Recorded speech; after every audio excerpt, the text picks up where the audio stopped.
Para quem estava ansioso, aqui vai o segundo bloco do nosso bate-papo eleitoral com dois professores da FAESA, Fabiano Mazini e Felipe Tessarolo.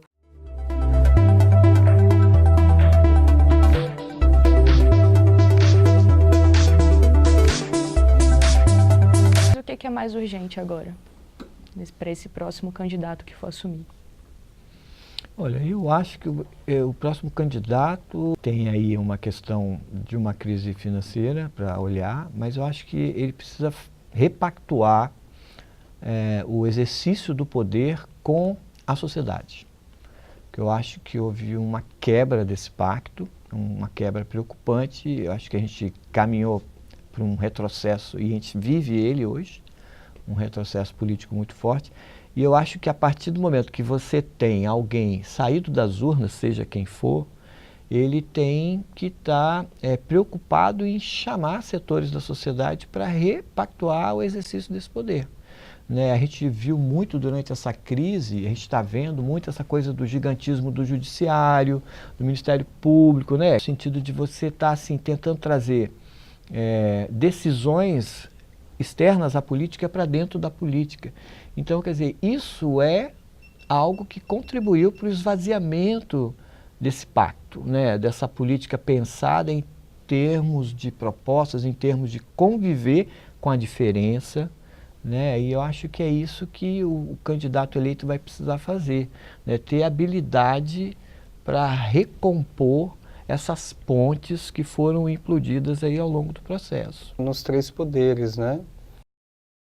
Atuando, né, para vigiar o outro e não para tentar controlar ou sair acima dos outros dois.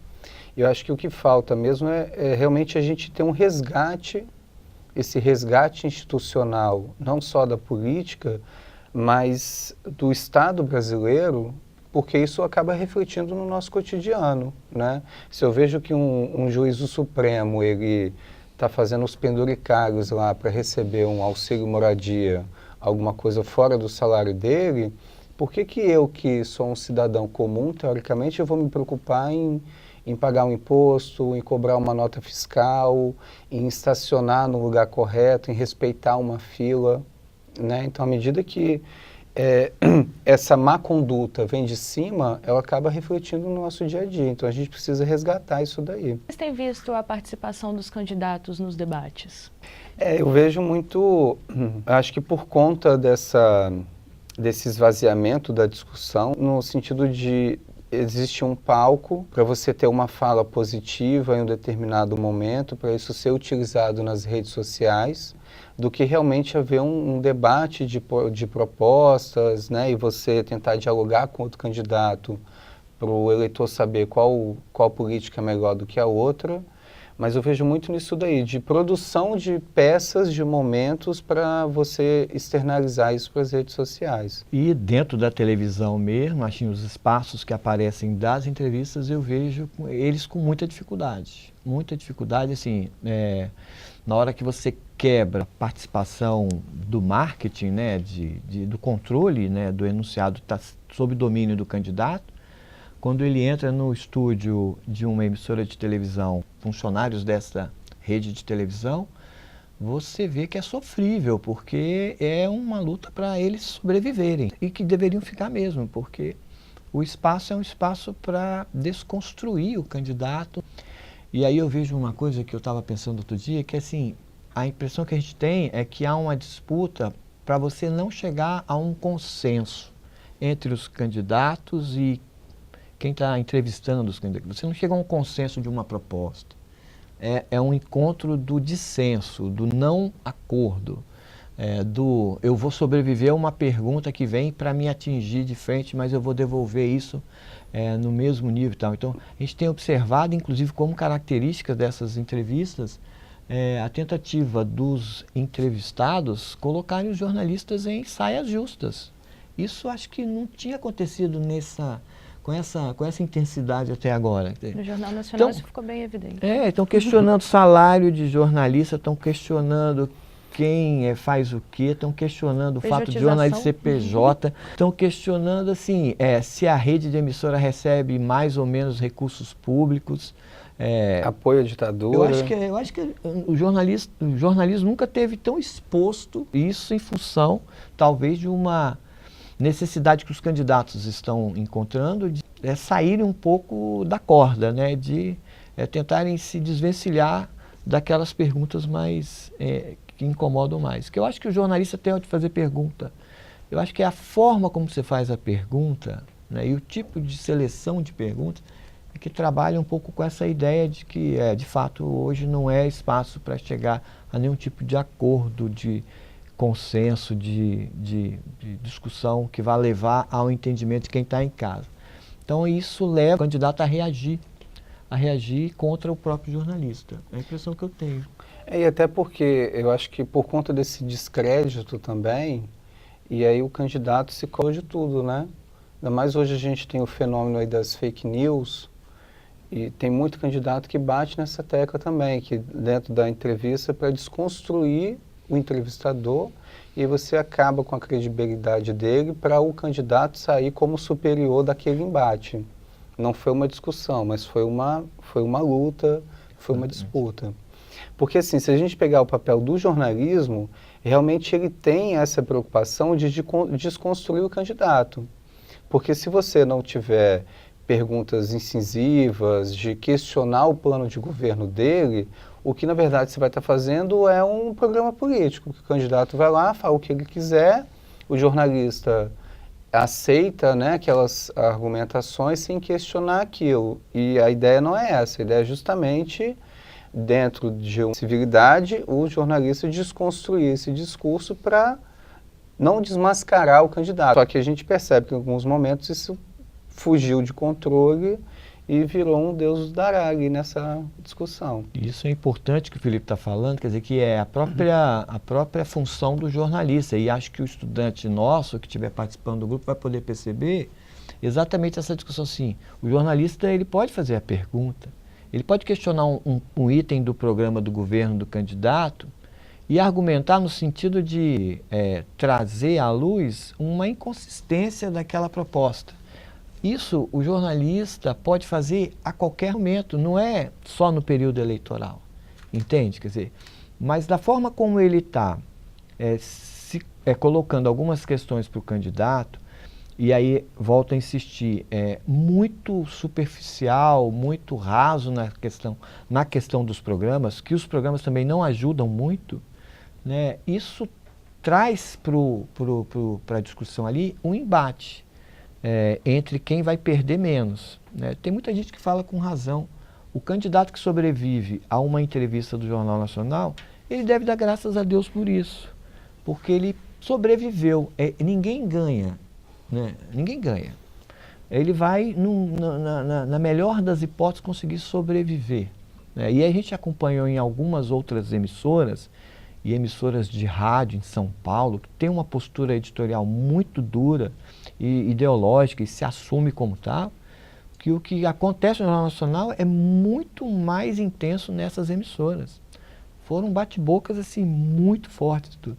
Mas por quê? Porque existe essa precariedade do debate e da intenção de tentar pensar muito em quem está do lado de lá. Pensar assim, tem um público ali que está com índices alarmantes de indefinição, de tentativa de não participar do processo, de dizer que não quero.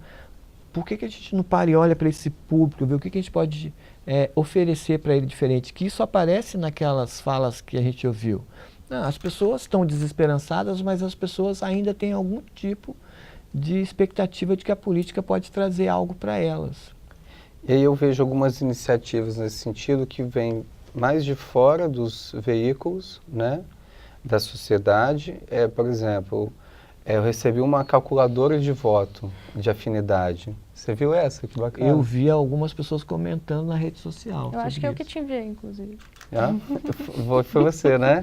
E aí você faz o teste lá, assim, política de educação, você concorda com isso ou discorda? E no final ele dá com qual candidato que você tem mais afinidade para te ajudar a esclarecer dentro do programa dele. Então, acho que são iniciativas como essa que a gente precisa procurar mais até para melhorar o nível desse debate, né? E não tá essa briga aí que a gente tem acompanhado. E uma coisa que eu vou assim lembrar rapidamente, que como nós estamos num processo eleitoral que eu tomo como totalmente diferente de todos os outros, e isso é um problema, porque a gente não sabe o que vai acontecer, ele tem uma característica de ineditismo muito grande, a gente vê alguns atropelos por parte dos veículos de comunicação na estratégia das entrevistas e no momento delas. Normalmente eles fazem 3 rodadas, 2 rodadas em períodos mais largos, né? Mas dessa vez, como a campanha ficou muito apertada, teve Copa do Mundo, teve todo um processo, redução do calendário eleitoral, né? Houve uma mudança na legislação eleitoral que reduziu o calendário. O que acontece? Você tem na televisão os candidatos sendo entrevistados a partir da fala do perfil deles, do que eles são, da imagem deles, misturado com as propostas deles. Em outros momentos, por exemplo, lá em 2002, quando eu fiz o estudo, o Jornal Nacional fez momentos diferentes. No primeiro momento foi para discutir a imagem, o perfil, tal. No segundo momento, as propostas de campanha. Hoje está tudo misturado. E nessa mistura, quando sobressai a questão do lado individual, do perfil, do temperamento, da questão moral, o telespectador que está em casa, ele acha que é uma perda de tempo, porque a gente já conhece esses candidatos, a gente já sabe quem são. Vocês não vão, estou pensando com a cabeça do telespectador, vocês não vão oferecer outras opções para mim, então eu quero ouvir propostas, entendeu? Ali eu acho que é um desencontro, eu quero ouvir propostas, e não tem propostas. Quer dizer, tem, mas elas são abordadas muito superficialmente, e isso leva à frustração de quem está assistindo. Isso é uma fala que eu tenho ouvido muito, assim, das pessoas reclamando justamente isso. Eu vou assistir a entrevista e eu vejo mais lá os jornalistas batendo no candidato do que realmente dar oportunidade para ele apresentar as propostas dele. E se você for parar para olhar, hoje, nesse exato momento, você tem uma discussão em torno de candidaturas que estão sendo questionadas. Isso é uma coisa gravíssima, porque se for levar a ferro e fogo, vai que daqui a pouco caiam algumas candidaturas aí que estão sendo questionadas. Então, quer dizer, você está totalmente fora do tempo. É uma campanha, é uma sucessão totalmente fora do tempo, com agentes externos, judiciário, o tempo todo pressionando esse processo, né? De alguns dias para cá, nós vimos entrar na linha de fogo Bolsonaro de novo, por causa dos processos dele, nós vimos entrar Alckmin, nós vimos entrar Haddad, quer dizer, daqui a pouco, já pensou? Se o judiciário resolve continuar fazendo o seu papel ali de ver quem é que está apto ou não e acaba limpando esse processo? Então, repare, a gente tem um cenário, a gente tem uma eleição... Não, mas só um pouquinho, a gente só está falando isso porque há uma gravidade nisso, porque os candidatos, eles são questionados por aquilo que eles são investigados. Não é algo que está demonstrado ainda, entendeu? Fulano foi citado. Se você for olhar nas entrevistas do Jornal Nacional, o Bonner e a Renata fizeram perguntas a candidatos que foram citados por delatores. Olha, se o critério é ser citado por delatores, Está todo mundo no está mesmo todo barco. mundo fora. É isso que é grave, entendeu? A mídia Não foi julgado valoriza. isso. Não, tem gente que nem virou réu ainda e eles já estão colocando como um impedimento de ser candidato. Então aí a gente coloca o processo todo sob suspeita.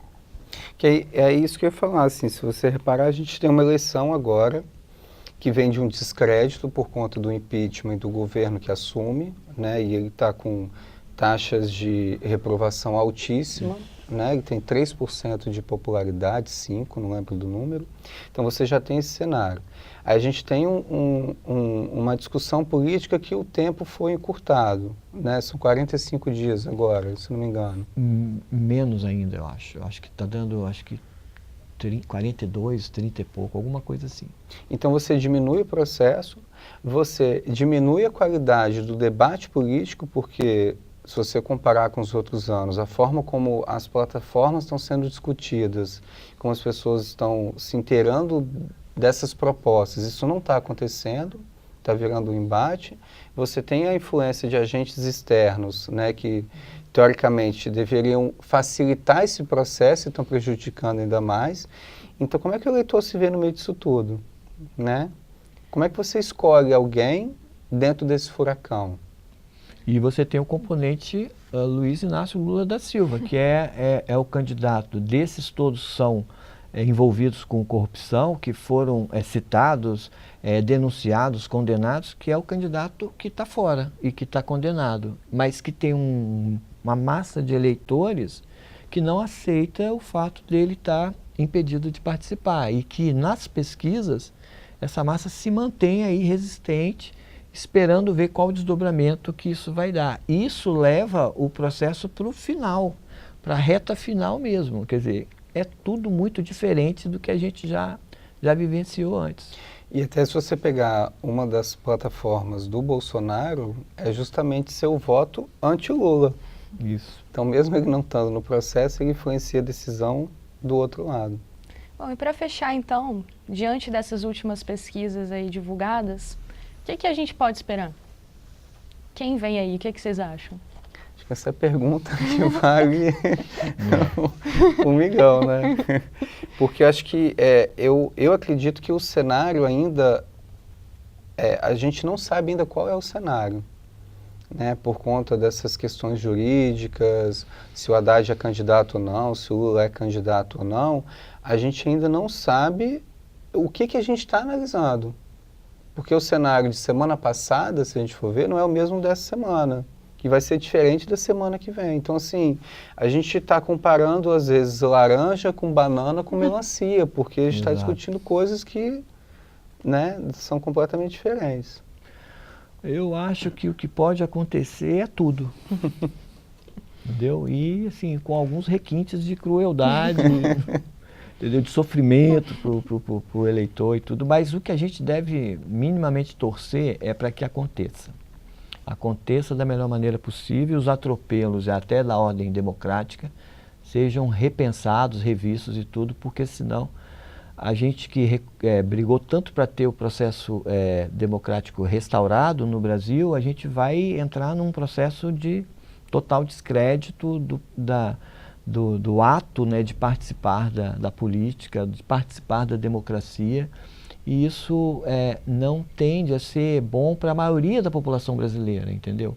Que já vem sofrendo nos últimos anos por conta desse processo. Então a gente espera que ele aconteça da melhor maneira possível, e aí, resgatando aquela fala lá, eu acho que o candidato que for eleito, ele precisa se despir dessa disputa logo no início, esquecer que nós vivemos 2018 nesse âmbito e tentar reconstruir um entendimento nacional. Uma hashtag? Eu botaria democracia, né? Para a gente, apesar de todas essas imperfeições, que a gente continue com ela, né? E fortaleça ela ainda mais. E eu acho que outra pode ser, meu voto vale. Muito obrigada. Nada. Obrigado pelo convite. Bom, diante desses questionamentos e reflexões, chegamos ao fim. Agradecemos a presença dos convidados queridos e esperamos tê-los em mais debates.